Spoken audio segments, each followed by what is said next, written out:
আল্লাহ আমাদেরকে কিনতে চান। দুনিয়ার মানুষে কিনা বেচা করে, কিন্তু এটা শিক্ষা দ্বারা, টাকা দ্বারা। কিন্তু আল্লাহ আমাদেরকে টাকা দিয়ে কিনতে চান না, কাগজ দিয়ে কিনতে চান না। টাকা কিন্তু চেঞ্জ হয়, টাকা পরিবর্তন হইতে থাকে, ঠিক না? পরিবর্তন হইতে থাকে। এক এক সময় এক এক কালার, এক এক রং, এক এক ভাবের টাকা আসে, আসে না? ওগুলা চেঞ্জ হয়ে যায়।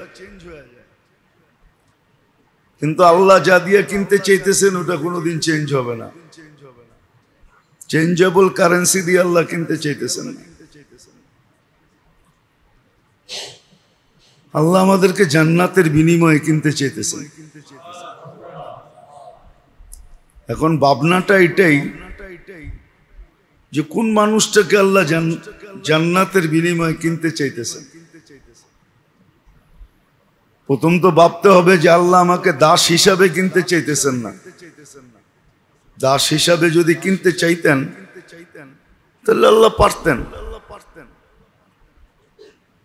আল্লাহর কাছে ওই টেকনিক আছে, ওই প্রযুক্তি আছে। নাহলে আল্লাহ সমস্ত সৃষ্টিকে বাধ্য করলেন কিভাবে? যদি প্রযুক্তি না থাকতো তাহলে তো সৃষ্টি যার মন মতো সে চলতো। কোন সৃষ্টি তো তার মন মতো চলে না। বরং আল্লাহ যেই প্রযুক্তি ফিট করছেন, সিস্টেম, ওই সিস্টেম অনুযায়ী চলতেছে। চুল পরিমাণ, সুতা পরিমাণ এর চেয়ে কম, শতগুণ কম। কোন ত্রুটি করার কোন সম্ভাবনা না ছিল, না আছে, না থাকবে।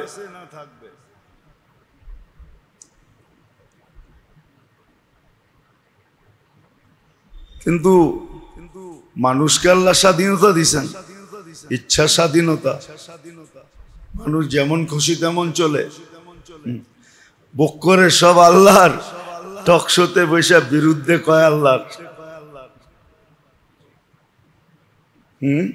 লাউড স্পিকারে আল্লাহর বিরুদ্ধে বলতেছে।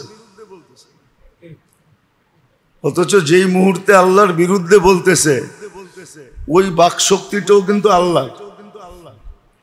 বাবার বিষয়। কিন্তু ওই সময় যে ও শ্বাস প্রশ্বাস নিতেছে, ওই অক্সিজেনটাও আল্লাহ।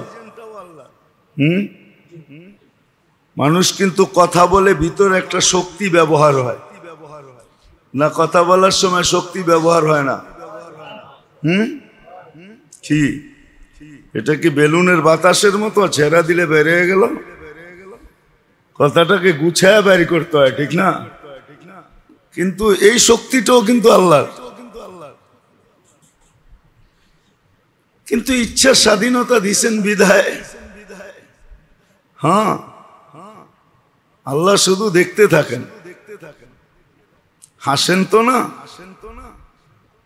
হাসলে তো হইতই। কেননা এটাও আছে, মোমেনের কোনো কাম দেখে আল্লাহ যখন হাসে তো ওকে আর শাস্তি দেয় না। এই জন্য মান যাহিকা আলাইহি রাব্বুহু লাম ইউআদ্দিব।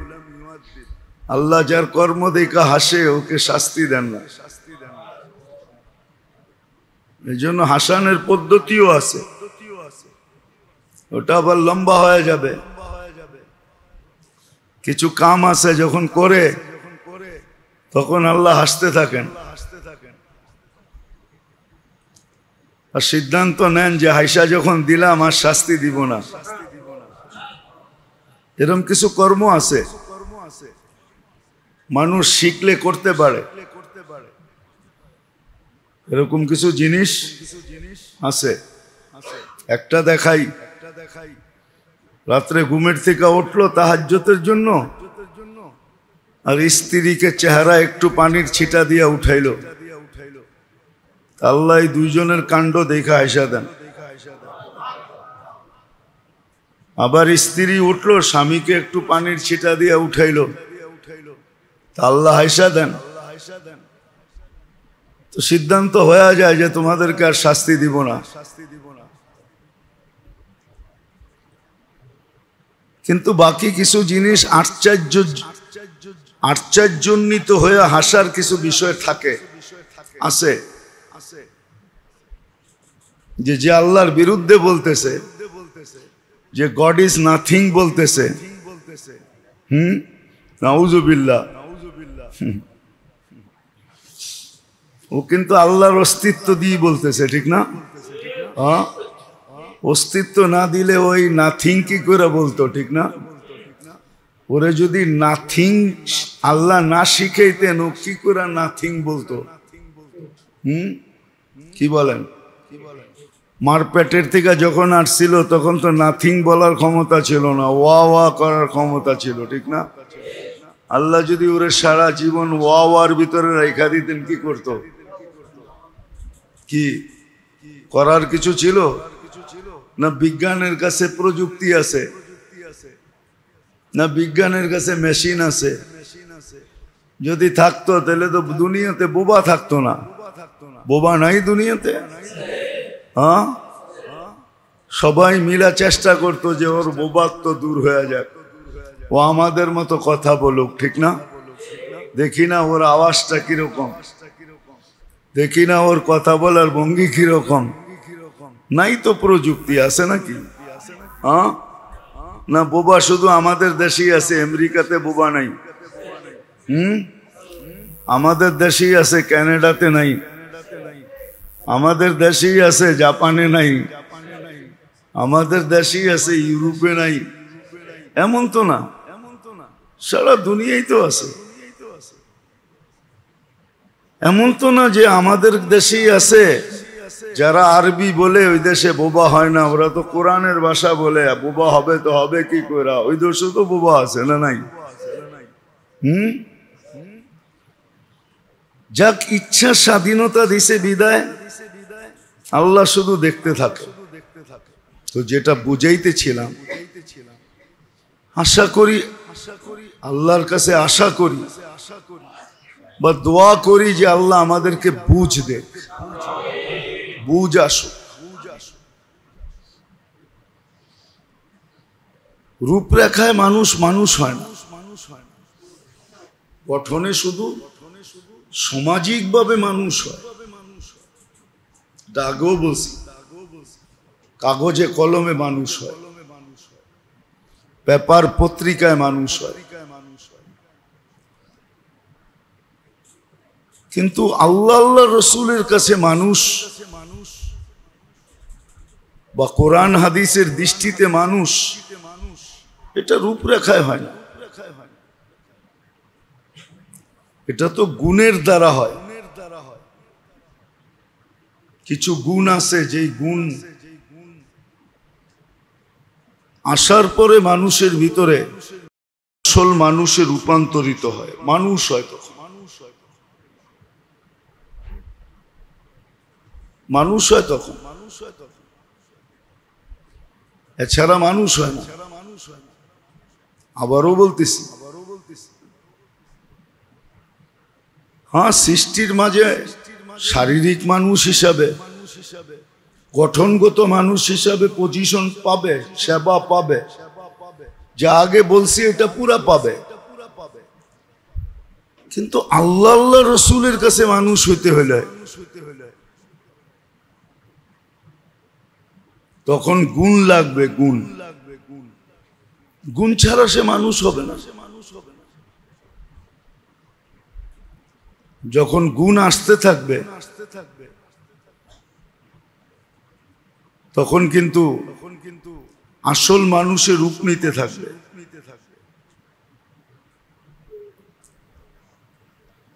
আসল মানুষ হবে। আজকে পজিশন সৃষ্টির ভিতরে একরকম, যখন গুণগত মানুষ হবে তখন সৃষ্টির ভিতরে আকর্ষণ বা পজিশন আরেক রকম হবে। আজকেও সৃষ্টি সেবা করে, কিন্তু অপারক হয়ে সেবা করে, পারক হয়ে না। পারত যদি তাহলে করতো না, কিন্তু অপারক হয়ে আজকে সেবা করে। আল্লাহ অধীন করে দিছে, এই জন্য সেবা করতেছে।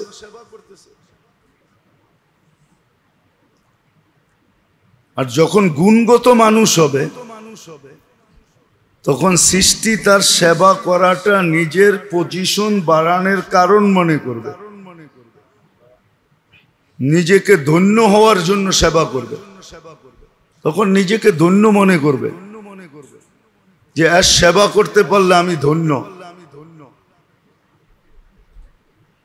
এর সেবা করতে পারলে আমি ধন্য। উদাহরণ দেই, উদাহরণ আছে হাদিসে, আর বাস্তব উদাহরণ, অবাস্তব উদাহরণ না, কিতাবে আছে। 1400 যুগ ধরে এটা চলে আসতেছে যে গুইসাবকে আল্লাহ রসুল ইশারা করছেন, গুইসাব স্বীকার উক্তি দিছে আমি ধন্য হয়ে গেছি। হরিণ স্বীকার করছে যে আমি ধন্য হয়ে গেছি। প্রত্যেকটা প্রাণী যেটাতেই আল্লাহ রসুলের সম্পর্ক হয়েছে, ব্যবহার করছেন বা হাত লাগাইছেন, ওটাই স্বীকার করছে যে আমি ধন্য হয়ে গেছি। এরকম শুধু আল্লাহ রসুল না, বর্তমানে হয়তো আমরা কাউকে চিনি না, বর্তমানেও থাকতে পারে, প্রত্যেক যুগে এরকম লোক ছিল। বন্য প্রাণী সাহাবায়ে কেরামকে রাস্তা দেখায় নিজেকে ধন্য মনে করছেন যে আমরা ধন্য, আপনি সেবা করতে পারছি। এরকম একটা না, দুইটা না, শত আছে। বলিয়ামকে বলিয়াম লেখা হয়েছে, যদিও আমরা পড়ি নাই বা পড়ি না, বা এগুলা সম্বন্ধে আমাদের নলেজ নাই।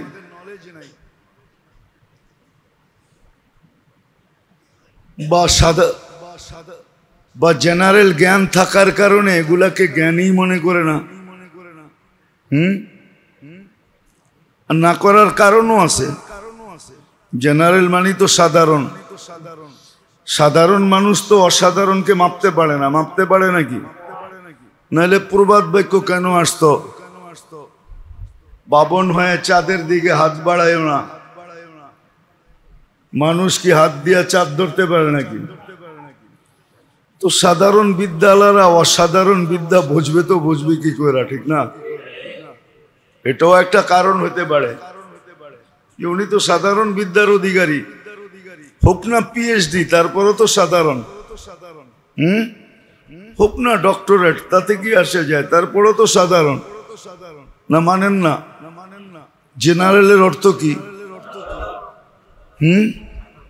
উনি তো অসাধারণটা মাপতে পারবে না, ঠিক না? কি বলেন?